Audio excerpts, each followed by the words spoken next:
तो नमस्कार दोस्तों, कैसे हो आप सब। आशा करती हूँ आप लोग ठीक होंगे।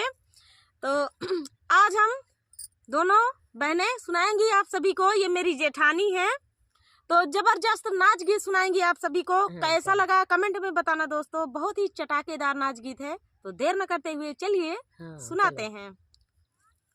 सैया नादान हो गवानाया नैया आई गए, सैया नादान हो गवानाया नैया आई गईले। पहले नवाइया ससुर मोराया हो, पहले नवाइया ससुर मोराया हो।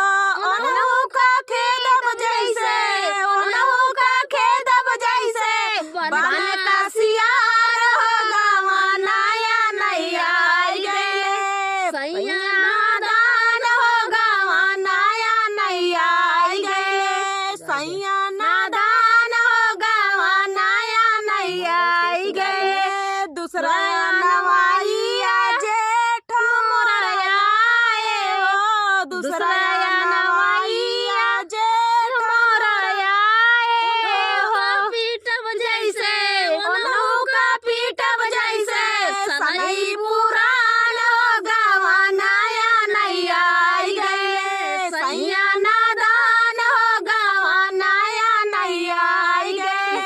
नवाइया देवर मोराया हो, तीसरा नवाइया देवर मोराया हो।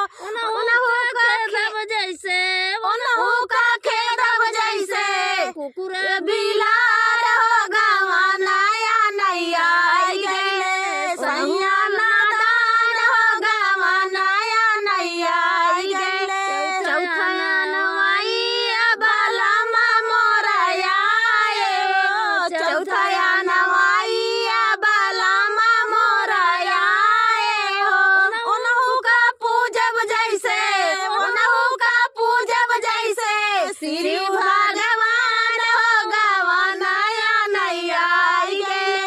सैया नादान हो गवानाया नैया आई गए, सैया नादान हो गवानाया नैया आई गए। तो दोस्तों ये गीत आप सभी को कैसा लगा कमेंट में बताना दोस्तों। मिलते हैं नेक्स्ट वीडियो में, तब तक के लिए नमस्कार।